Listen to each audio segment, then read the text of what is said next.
Member for Breitling. Thank you very much, Madam Speaker.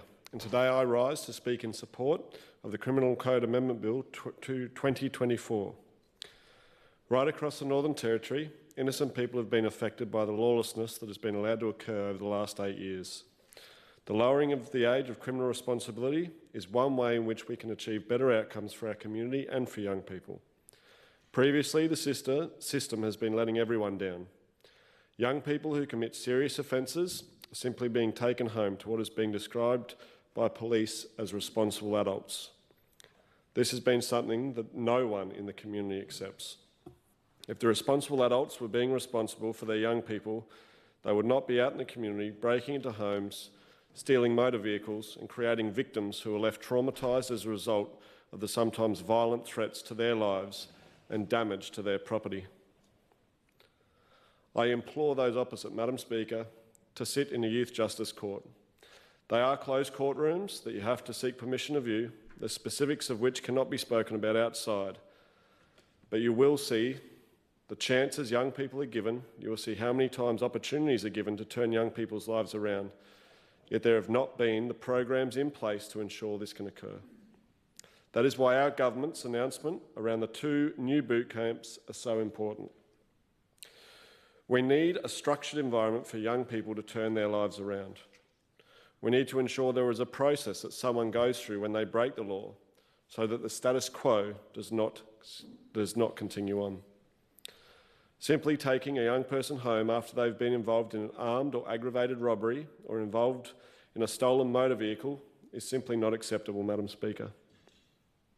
That is what has been occurring for 10 and 11-year-olds and even some other young people. This is a serious offending that, if left to occur, will lead to escalating crime as a result of no one properly demonstrating to that young person that what they are doing is wrong. An argument that is often used is that these young people do not know what they are doing is wrong. I want to be very clear here. When young people are covering their faces, wearing gloves to break into property, they not only know what they are doing is wrong, they are learning how to break the law and get away with it. We need to turn these young lives around. We have to. Communities right across the NT are suffering as a result of poor laws and poor processes. Today, by lowering the age of criminal responsibility, we will be able to interact in the lives of those young people earlier and stop them victimising innocent people earlier. The reality is we would love to be able to get to every young person before they offend. When they do offend, we need to ensure the programs and supports are in place to ensure they do not end up re-offending time and time again. What has been occurring has not been working, and we must turn this around. These laws will go some way to achieving this. The new ram raid offence is something that once again is much needed right across the Territory. In my hometown of Alice Springs, businesses have been severely affected by ram raids. The local bakery, camping shop, fuel servo, IGAs and countless other businesses have felt the effects of ram raids and the immense costs to themselves that occur when someone uses a vehicle as a weapon to gain entry to a premises, to steal and cause immense amounts of damage. I visited Desert Dwellers, a camping shop that was affected by a ram raid, and I want to speak about what it takes to build up a business to only have it smashed into and damaged and to have items stolen. I grew up with Carly, a young lady who now manages a store her family built up from nothing. Her rear wall of her home was a tarp when the first of their shops was on Elder Street, and they quite literally lived out the back.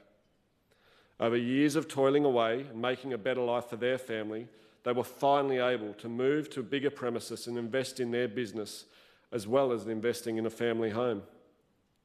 In the last term of government, they were greatly affected from break-ins and ram raids on their business. I spoke to Carly about how she and her family felt and how it affected them. To listen to her story about how much they loved the town of Alice Springs, loved the Northern Territory, but felt like they were not protected from the criminals that would seek to damage and steal from them. They, like many families in our community, were weighing up their future in the town, in a business they had built from the ground up. They didn't want to leave. They almost felt like they had no choice. I spoke to Carly about laws like this one we're debating today.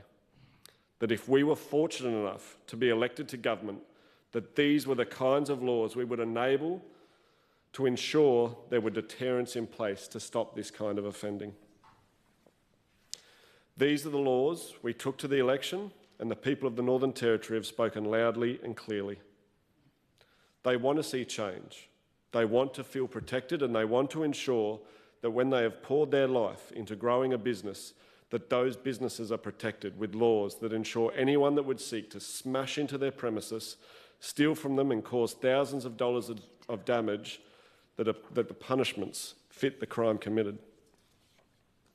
The new post and boast offences being created is aiming to target criminals and gangs that seem to be more and more prevalent of late.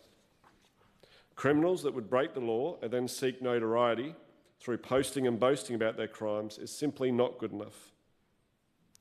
This is why the new offence will be introduced to ensure that when this sort of offending is occurring, we stamp it out so others will not be encouraged to copy this sort of behaviour. Unfortunately, this is exactly what has been occurring, and when speaking with police, they often reference the latest trend that young criminals seem to be emulating. This could be stealing motor vehicles and videoing the pursuits they are involved in, or getting photographs next to people while they sleep, then robbing them of their possessions. These are serious crimes that have been occurring across our community, across the Northern Territory. The raft of laws that this CLP Whanokiraro government are introducing is to ensure innocent people do not continue to become victims. People often speak of the trauma caused to young criminals who end up in youth detention. I would ask those same advocates to look into the eyes of the innocent young person who has had their home windows smashed while they sleep and threatened with a knife. The trauma that causes can never be undone. And with the former Labor government simply choosing to do nothing while offending doubled in my hometown of Alice Springs was an absolute disgrace. More victims were created every day and more people scarred for life. Many have left town as a direct result of the previous failed policies. Today, this changes. Today we stand with the victims of crime and say loudly and clearly, enough is enough. Today the law will change and we will work towards ensuring the necessary programs are in place, the necessary supports are in place to turn this Northern Territory around.